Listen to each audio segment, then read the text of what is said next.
You open your eyes and reach for your phone before your feet touch the floor. One message remains unanswered. A payment is approaching. Someone's tone from yesterday still bothers you.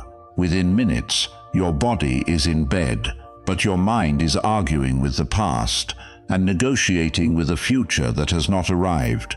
Nothing has happened yet, but you already feel behind. You tell yourself peace will return when the message arrives, the money improves, the decision is made, or someone finally understands you. But when one problem disappears, another replaces it. The details change while the tension remains. Here is the uncomfortable truth. Your life may not be as disordered as it feels. Your mind may simply be trying to command things it was never given authority over. You want certainty before acting. You want appreciation before feeling valuable. You want others to behave correctly before allowing yourself to remain calm. You want the future to guarantee that today's effort will be rewarded. But life makes no such promises, so you remain trapped in an exhausting inner negotiation. The Stoics understood that two people could face the same uncertainty and experience entirely different lives. One becomes consumed by fear, resentment, and imagined outcomes. The other acknowledges the difficulty, identifies his responsibility, and moves forward without surrendering his character. The difference is not luck. It is inner order. Stoicism does not promise that every event will favor you. It teaches you to stop abandoning yourself whenever an event does not. When your judgment becomes clearer, problems stop multiplying inside your imagination. When your attention returns to what is truly yours to direct, you stop wasting strength on invisible battles. When character becomes more important than approval, other people's reactions lose their power to define you. The world may remain unpredictable, but you no longer have to become unpredictable with it. In this video, we will examine 7 Stoic truths that restore this inner order. These are not decorative quotations or temporary motivation. They are practical principles for moments when plans fail, criticism arrives, desire becomes exhausting, or your thoughts begin pulling you in 7 directions. Some will bring immediate relief. Others may expose habits you have quietly defended for years. The truth you resist most may be the one you need most, because resistance often reveals where self-deception has been hiding. If you recognize this pattern, leave a like as a small declaration that you are willing to face it with attention instead of escaping into distraction. You do not need to repair your entire life today. You need to stop giving your strength to the wrong things. And that begins with the first Stoic truth. Before reclaiming control, you must identify what was never yours to control. The first Stoic truth is simple to understand and difficult to live. Some things belong to your responsibility, while others belong to reality. Your choices, preparation, effort, words, and conduct are yours. Other people's reactions, the final result, the timing of events, and the behavior of the world are not. Most inner chaos begins when these categories become confused. Imagine preparing carefully for an important meeting. You organize your ideas, arrive on time, and speak honestly, yet the person across the table seems distracted and rejects your proposal. You leave thinking, "I failed." But what exactly failed? Your responsibility was to prepare and present your case well. Their decision was influenced by priorities, pressures, and information you could not fully know. You may review your performance and improve it, but treating their decision as proof of your inadequacy gives an external outcome authority over your identity. This does not mean outcomes are unimportant. It means outcomes are not completely obedient to effort. The Stoic does not say, I cannot control it, so I do not care. He says, I care enough to give my best effort, but I will not demand that reality sign the contract I created in my mind. That is disciplined involvement, not passivity. Take one problem currently consuming your attention. Draw 2 columns on a page. In the first, write, my responsibility. In the second, write, not mine to command. If you are waiting for an answer, your responsibility may include communicating clearly and deciding how long you are willing to wait. The answer itself belongs in the second column. If you are worried about money, reviewing expenses and improving your skills belong to you. Market conditions and other people's decisions do not. If a relationship is strained, honesty, listening, and boundaries are yours. Forcing another person to change is not. Then ask one question: what useful action remains available to me today? This exercise works because anxiety often tries to solve uncertainty through repetition. The mind replays the same problem, mistaking mental activity for progress. But thinking without a possible action is usually not preparation. It is emotional circling. Be careful, however, not to misuse this truth. It is outside my control must never become an excuse to avoid a difficult conversation, neglect preparation, or escape responsibility. You may not command the result, but you often influence it. Stoicism asks you to use that influence fully while accepting its limits. Your strength grows when it stops leaking into demands reality cannot obey. Yet even after separating responsibility from outcome, another problem remains. Events do not enter your mind alone. They arrive carrying the meaning you immediately attach to them, and that meaning may wound you more deeply than the event itself. The second Stoic truth is this: an event is not the same as the meaning you give it. Your phone is on the table. You sent an important message 3 hours ago, and there is still no reply. The facts are limited. The message was delivered, and no answer has arrived. But your mind rarely stops there. They are ignoring me. I must have said something wrong. Perhaps I am no longer important to them. Within seconds, silence becomes rejection. Rejection becomes humiliation. Humiliation becomes anger. You begin preparing a response to a conflict that may exist only inside your interpretation. Later, you discover they were driving, working, or dealing with a family problem. Nothing about their silence was a judgment of you. Yet your body has already paid the price for a story presented as a fact.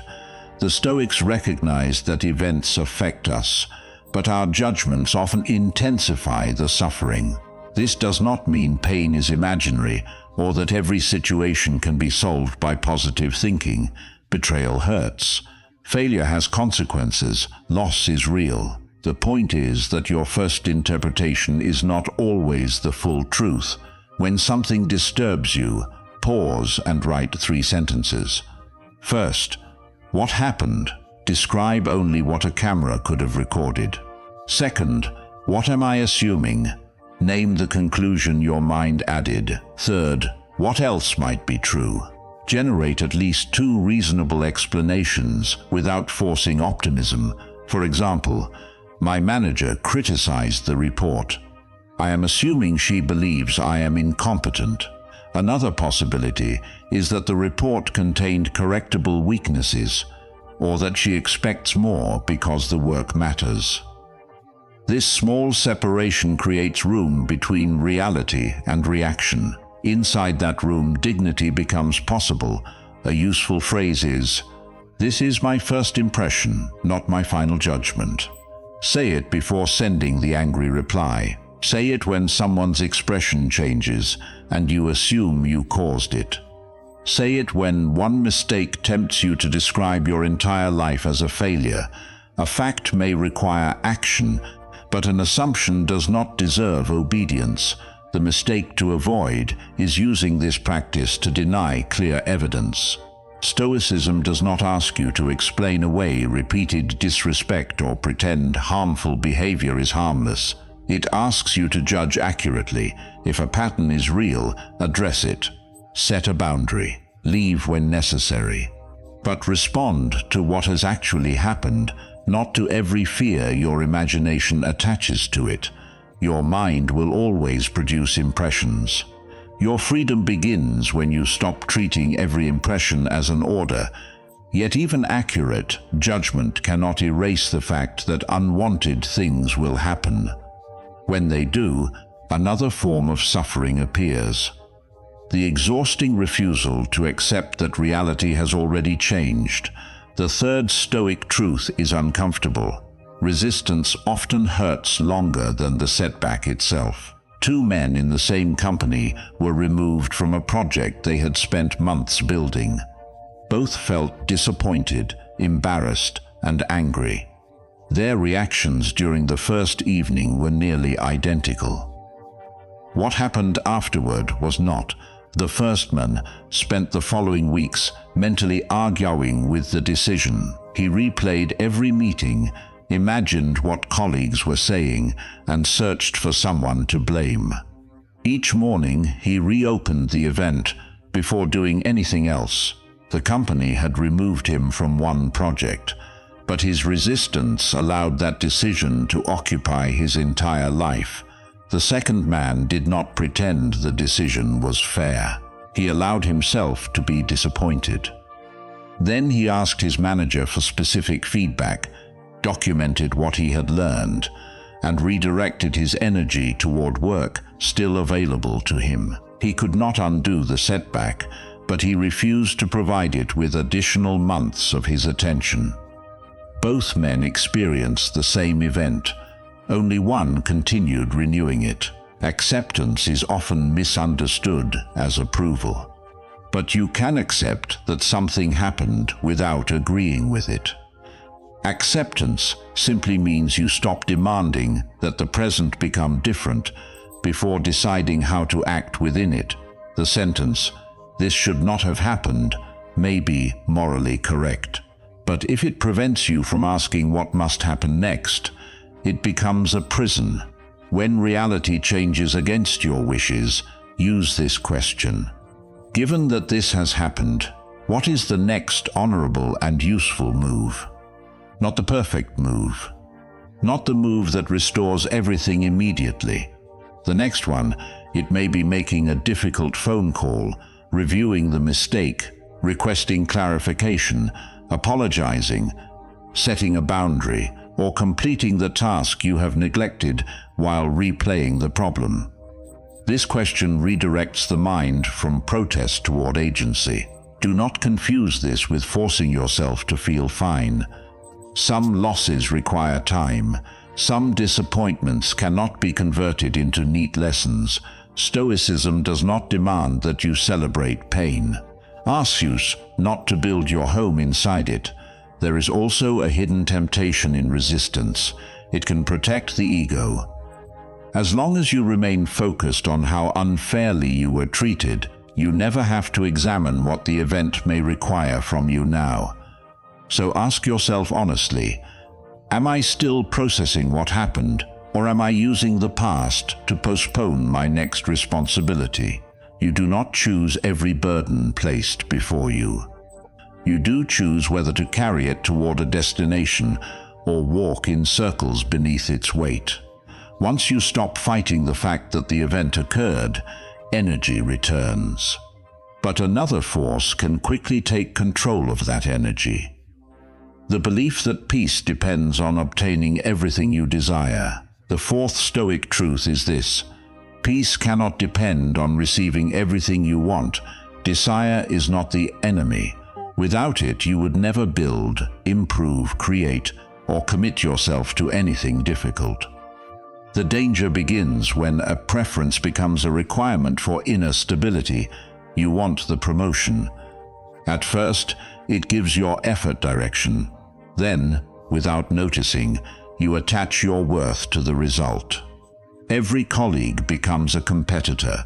Every delay feels personal. Even your evenings are occupied by an outcome that has not occurred. You are no longer pursuing the promotion. You are asking it to prove that your life is moving forward. This is why getting what you want does not always create lasting peace. The mind quickly moves the finish line. The promotion becomes a higher salary. The salary becomes a larger home. The home becomes recognition. Recognition becomes fear of losing your position. A person can spend his entire life arriving without ever feeling that he has arrived. The Stoic response is not to abandon ambition. It is to remove desperation from ambition. Work toward the outcome, but refuse to make your character dependent on it. Choose one desire currently consuming you and say, "I will work for this fully, but I will not give it authority over who I become." Then define two kinds of success. External success is receiving the result you prefer. Internal success is behaving with discipline, patience, and integrity while pursuing it. You can influence the first, but you can practice the second every day. The Stoics also used a form of negative visualization. They occasionally imagined losing something they valued, not to frighten themselves, but to interrupt familiarity. What you constantly possess can become invisible. Look at one ordinary part of your life today. A person who still answers your calls, a body still capable of movement, a quiet room, or work that provides some stability. Imagine its absence briefly, then return your attention to its presence. Gratitude becomes stronger when it is specific, but do not use gratitude to excuse unhealthy conditions. Appreciating what remains does not require tolerating disrespect or abandoning improvement. It simply prevents desire for the thing from erasing the value of what is already here. Pause and consider this honestly. Which expectation, achievement, or person's approval has consumed more of your energy than it deserves? Share your answer in the comments if you are willing. Naming the attachment often weakens the illusion that you cannot live well without it. You may still want the result. You may still work intensely. But you no longer need to approach it as a starving person. When desire becomes disciplined, the mind grows quieter, yet peace can still disappear through hundreds of small interruptions. This leads to the fifth truth. Your life gradually takes the shape of whatever repeatedly receives your attention. The fifth Stoic truth is this: your attention is gradually becoming your life. Consider an ordinary evening. You sit down intending to rest for a few minutes. You open one notification, watch a short video, read an argument between strangers, check the news, and compare your progress with someone displaying the best moment of his week. An hour disappears.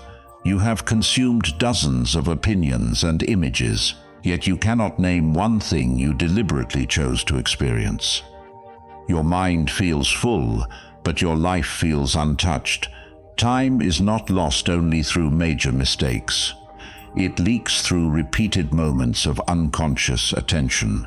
The Stoics treated attention as a moral responsibility because every action begins with what you notice and permit to remain in your mind. Modern technology makes distraction easier, but the central problem remains human. We surrender what is valuable to whatever is immediate. Your phone is not always stealing your attention. Sometimes you are offering it willingly because silence might force you to confront boredom, uncertainty, or unfinished work. That is the uncomfortable question. Are you truly resting, or are you avoiding the moment in which you must decide what matters? Within the next 24 hours, make 3 small changes. First, protect the first 20 minutes of your morning. Do not begin the day by allowing messages, headlines, and other people's priorities to enter your mind. Sit quietly, Move your body, write your plan, or complete one simple task with full attention. Second, create one protected focus block. It may last only 30 minutes. Choose one meaningful task, silence unnecessary alerts, and keep only the materials required for that work in front of you. The goal is not heroic productivity. It is proving that your attention can still obey a deliberate decision. Third, remove one digital trigger. Unfollow an account that repeatedly provokes comparison. Disable a non-essential notification. Move the most distracting application away from your home screen. Good discipline is often doesn't before temptation arrives.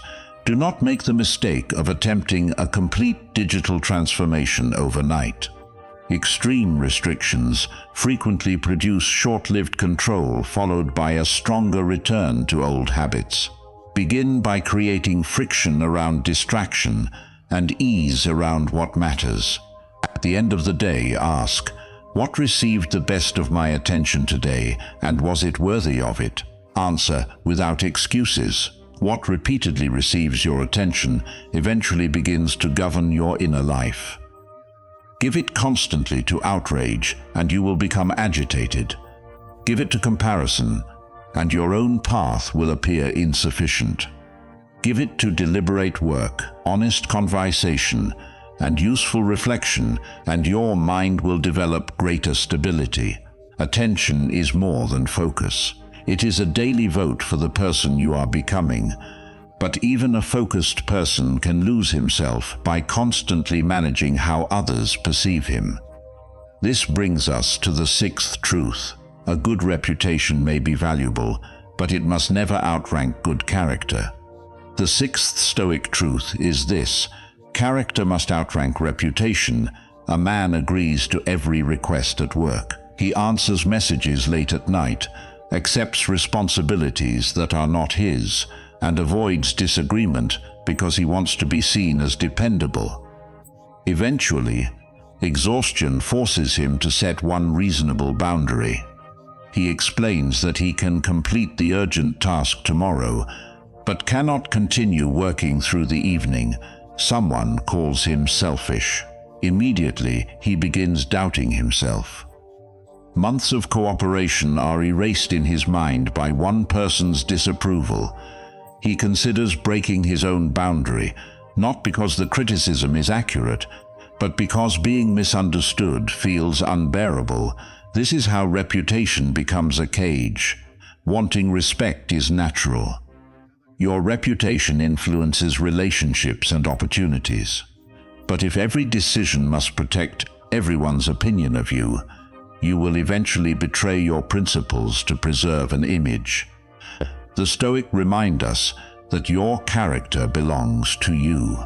Your reputation exists in other people's minds. You may influence it through honest conduct, but you cannot control how every person interprets that conduct. Sometimes the right decision will disappoint someone who benefited from your lack of boundaries. Before defending yourself against criticism, ask 3 questions. Is it accurate? If it is, correct your conduct without wasting energy protecting your pride. Is it useful? Feedback may be poorly expressed and still contain something worth examining.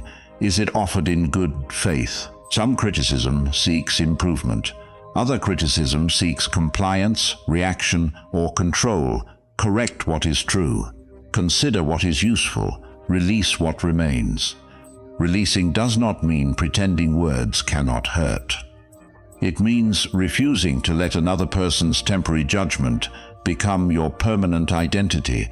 There is also an opposite danger. Some people use "I do not care what anyone thinks" as permission to become arrogant and unaccountable.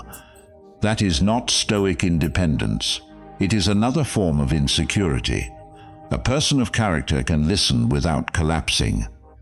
He can admit a mistake without believing he is worthless. He can be misunderstood without becoming cruel. He does not need to win every conversation because his goal is not to appear right. It is to act rightly. Try this exercise before one difficult decision. Imagine that nobody will praise you, criticize you, or ever discover what you chose. What action would still allow you to respect yourself afterward? That answer often reveals the difference between character and performance. Your reputation can change because of gossip, misunderstanding, fashion, or someone else's disappointment. Character changes through your repeated choices. One lives in unstable public opinion. The other travels home with you when the room is empty. And when you remember that both praise and criticism will eventually disappear, a deeper question emerges. How much of your limited life are you willing to spend performing for an audience that cannot live it for you? The seventh Stoic truth is this: remembering death teaches you how to live. This idea can sound dark until life makes it personal.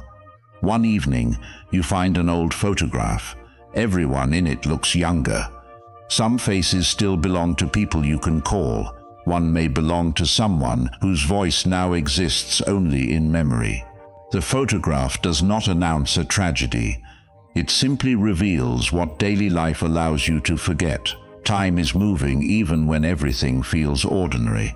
The Stoics reflected on mortality not to create fear, but to remove illusion. They understood that people waste enormous portions of life behaving as though time were unlimited. We postpone meaningful work until confidence arrives. We delay apologies because pride asks for another day. We remain trapped in resentment, rehearsing arguments with people who may never understand us. We tolerate empty routines because changing them feels inconvenient. Then years pass quietly. Memento mori, remember that you will die, is not an invitation to panic. It is a filter for priorities. Ask yourself, if this year were more precious than I have been treating it, what would I stop postponing? Perhaps you would call someone instead of assuming there will always be another opportunity. Perhaps you would begin the work you keep researching but never start. Perhaps you would leave a commitment that repeatedly requires you to betray yourself. Or perhaps you would simply stop rushing through ordinary dinners as though real life begins somewhere else. Choose one answer and act on it within the next 24 hours. Seps the message. Schedule the appointment. Write the first page. Spend one uninterrupted hour with someone you love. The action does not need to be dramatic. Mortality gives weight to small decisions because small decisions are where life is actually spent. But avoid turning this truth into frantic urgency. Remembering death does not mean you must maximize every minute, chase every experience, or feel guilty whenever you rest. Rest is part of a well-lived life. So are patience, play, and quiet. The point is not to fill every hour. It is to stop treating your hours as disposable. There is an uncomfortable question beneath all of this. If your current way of living continued for 5 more years, would you be grateful that you protected these habits, grudges, and distractions? Your answer may reveal what comfort has been hiding.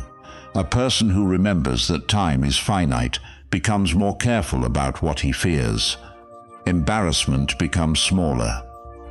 Petty conflict loses some of its attraction. Approval becomes less necessary. The courage to act grows because postponement is finally recognized as a decision of its own. Death does not make life meaningless. It gives meaning a boundary. You cannot control how much time remains. You can decide whether the time in front of you receives your presence. And when this final truth joins the previous 6, Stoicism stops being a collection of ideas. It becomes a way of putting the inner world back in order. The 7 truths are not separate pieces of advice. Together, they form an order for the mind. First, Separate your responsibility from what reality refuses to place under your command. Then examine the meaning you attach to events before reacting to it. Accept what has already happened so your energy can move toward the next useful action. Pursue what you desire without making peace dependent on receiving it. Protect your attention because it is shaping your days. Let character outrank reputation, and remember that your time is finite enough to deserve deliberate use. Return now to the morning in which this video began. The unanswered message is still there. The payment has not disappeared.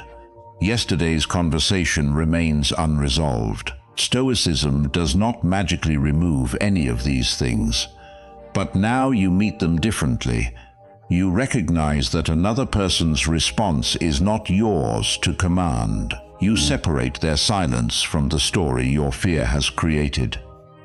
You accept the present facts without approving of them.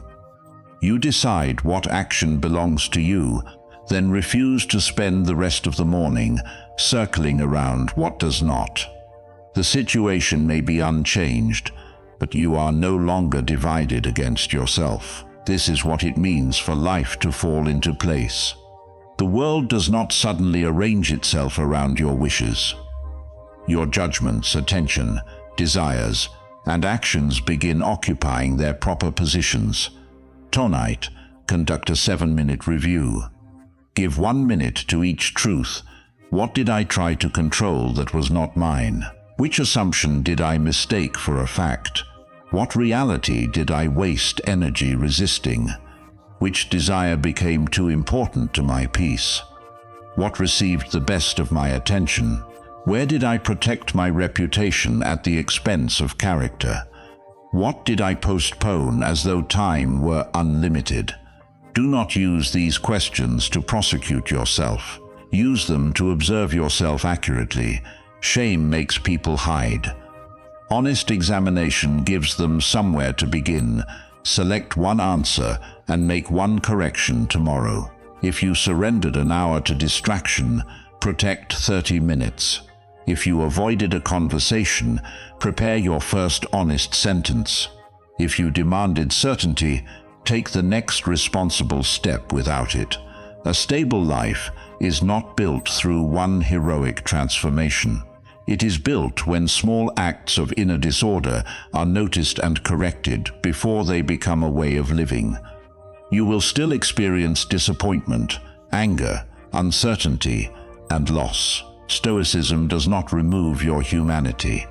It teaches your humanity to stand upright beneath pressure, and now only one thing remains. Choose the truth that your life needs most and turn it into action before another ordinary day quietly passes. You do not need to master all 7 truths tonight. Choose one. Write down the problem currently taking the most space in your mind. Then identify what belongs to your responsibility and what does not. If the problem is built on an assumption, return to the facts. If reality has already changed, stop arguing with yesterday and choose the next useful action. If desire has made you restless, pursue the goal without allowing it to determine your worth. If distraction has taken your days, protect one deliberate hour. If approval has weakened your boundaries, choose the action you can respect when nobody is watching. And if you have been postponing what matters, remember that later is a hope, not a promise. Life may remain uncertain tomorrow. Someone may still misunderstand you. A plan may still fail. The world will not surrender its unpredictability simply because you have discovered Stoicism. But uncertainty no longer has to govern you. Things begin to fall into place when the person within you is no longer being pulled apart. When judgment serves truth, attention serves purpose, desire accepts limits, and action serves character. Comment below with the Stoic truth you will practice first and the action you will take within the next 24 hours. Subscribe if you want to continue turning philosophy into conduct. one deliberate decision at a time. Do not wait to feel completely ready. Choose one action, complete it quietly, and let that become the first evidence that your life is returning to your hands.